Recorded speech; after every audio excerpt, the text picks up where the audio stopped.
Ons lees die hoofstuk Die Hoop wat God heet uit die alfabet van oorvloed met die vriendelike vergunning van Lizette Marie.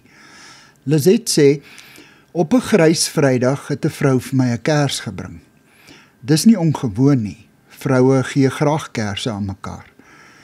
Wat wel besonders daarin was, is dat sy kort tevore 'n kind aan die dood afgestaan het. Haar briefie by die kers het so gelei: met hierdie kers wil ek vir jou hoop aangee. Die reënboogkleure van die lint wat ek om die kers gebind het, herinner my aan God se belofte dat hy ons hoop is.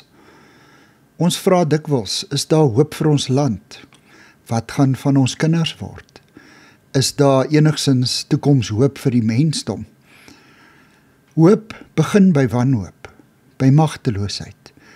Wanneer jou bron van hoop uitgeput is, wanneer jy jou eie ontoereikendheid besef, dan kyk jy op en jy weet, God is die groot hoopgewer. Dit is sy hartsbegeerte dat ons verbete aan sy hoop sal vasthou. Hy wil hê ons moet uitroep, ek hoop op U, Here.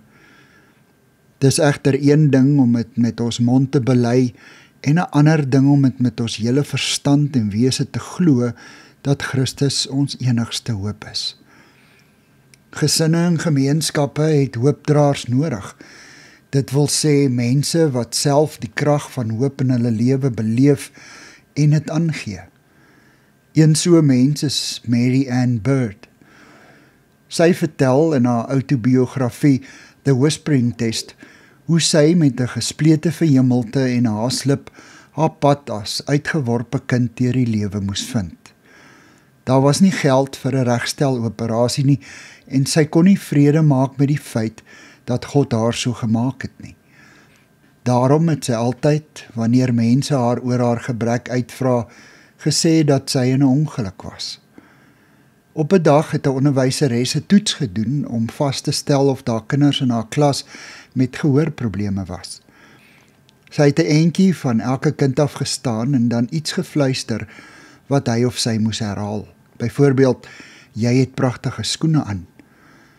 Toe Mary Ann aan die beurt kom, het die onderwyseres gefluister, ek wens jy was my dogtertjie. Vir die eerste keer in haar lewe het Mary Ann beleef hoe dit voel om aanvaar te word. Dit het haar hoop gegee. Uiteindelik het sy 'n suksesvolle sakevrou geword wat ander kon inspireer om met hoop te leef. Dalk reken ons dat ons eers moet wag totdat ons omstandighede verander voordat ons ander mense kan bemoedig.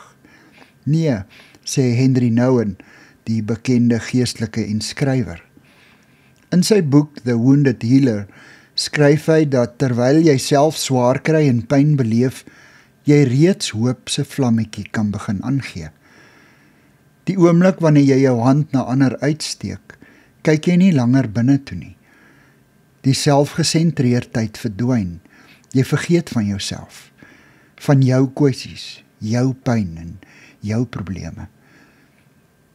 Daar was die mediese student wie se besittings, insluitende sy motor, gesteel is terwyl hy by 'n afgeleë plattelandse hospitaal prakties gedoen het. Hy vertel dat hy, toe hy net met die slaapbroek aan sy lyf daar staan, vir die eerste keer werklik iets begin verstaan het van hoe dit voel om niks te hê nie. Nou kan ek dalk iets vir hierdie mense beteken, het hy besef, want ek het nog hoop. Hulle het niks. Hy vertel, die oggend na die diefstal het ek 'n blink veer op die vensterbank gekry. Ek bære dit in my Bybel as simbool van God se beskutting. Klein simbole kan vlugtige hoopdraers wees. 'n Vlinder in 'n droogtetuin, 'n vreemdeling se groet, 'n onverwagse sonstraal op jou hand, 'n kind wat onbevange lag. Sulke klein hoopdraers maak jou binneste ontvanklik om God se goedheid en teenwoordigheid in jou lewe raak te sien. En terwyl ek hier skryf, het dit begin reën. Ek kan gaan slaap met die wete, God sorg, hy seën, hy is my hoop. Dankie vir die saamkuier. Ek deel Lizet se kontak en webblad besonderhede in die inligtingsparagraaf van hierdie voorlesing.